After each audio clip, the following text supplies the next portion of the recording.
বিগত কয়েক মাস যাবৎ আমি বারবার প্রধানমন্ত্রীকে অনুরোধ করেছি যে বিভেদ সৃষ্টি করবেন না, আমাদেরকে এমন জায়গায় ধাক্কাইয়ে নিয়ে যাবেন না যেখান থেকে আপনাদের পতন শুরু হবে। গতকালের 3টা জায়গায় যে হামলা হয়েছে এটাই প্রমাণ করে আপনার দলের লোকেরা আপনাকে প্রধানমন্ত্রী হিসেবে চায় না। তারাই আপনাকে প্রধানমন্ত্রীর পদ থেকে বাইর করার জন্য ষড়যন্ত্র করছে। আমি বারবার বলেছি ষড়যন্ত্রকারীরা আপনার চারিপাশে অবস্থান করছে। এই কথাগুলি বলার কারণে আমাকে বলা হচ্ছে আমি রাজাকার হয়ে গেছি। এখন তারেক রহমান সাহেবের কাছে আমার প্রশ্ন, 1991 সালে বেগম খালেদা জিয়া ক্ষমতায় আসছিল জামাতের হাত ধরে, তাহলে বেগম জিয়া কি রাজাকার ছিল? বিএনপি রাজাকার ছিল?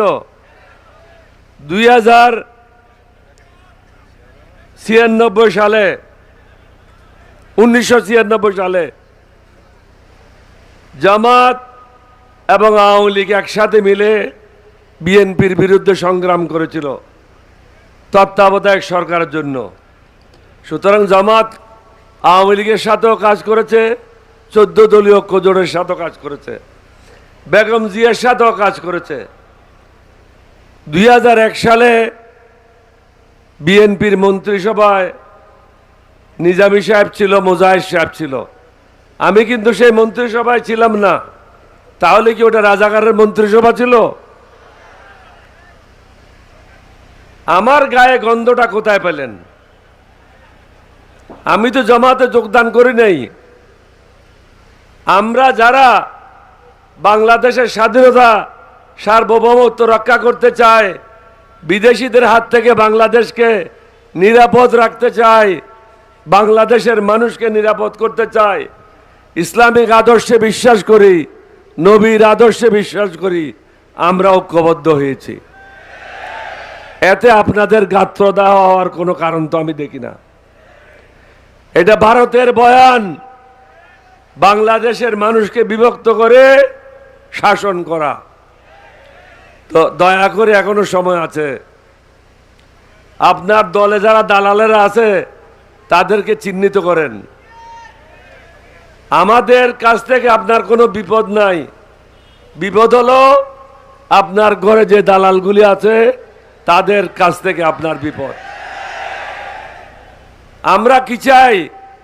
আমরা সুশাসন চাই, ন্যায় বিচার চাই, মানবতার বাংলাদেশ চাই, স্বাধীনতা সার্বভৌমত্ব কোনো থাকুক, বিদেশির হাত থেকে বাংলাদেশ মুক্ত থাকুক। আজকে জুলাইকে কেন্দ্র করে সমগ্র বাংলাদেশের লোক একসাথে হয়েছিল, কিন্তু হঠাৎ করে বিএনপিতে কি বলল? এই সংগ্রামের সাথে আমরা যুক্ত ছিলাম না। এটা আপনাদের এই বক্তব্য। তারপরেও আমরা মনে করি জুলাইকে কেন্দ্র করে সমগ্র জাতিকে ঐক্যবদ্ধ হওয়া উচিত। আমাদের দাবিগুলি পূরণ করেন, দেশটাকে সুন্দরভাবে পরিচালনা করেন। আমরা আপনাদেরকে সাহায্য করতে প্রস্তুত আছি। সেই সাহায্যটা হবে একটা সমতার ভিত্তিতে, মানবতার বাংলাদেশ গড়ার জন্য, নিরাপদ বাংলাদেশ গড়ার জন্য। বিদ্যুৎ থাকবে না, গ্যাস থাকবে না, রাস্তা দখল হয়ে গেছে হকার দ্বারা, বিএনপির হকাররা সব রাস্তা দখল করে নিয়েছে। আপনি তো বিএনপির হকারদেরকে সামলাতে পারছেন না। 18 কোটি মানুষকে কিভাবে সামলাবেন?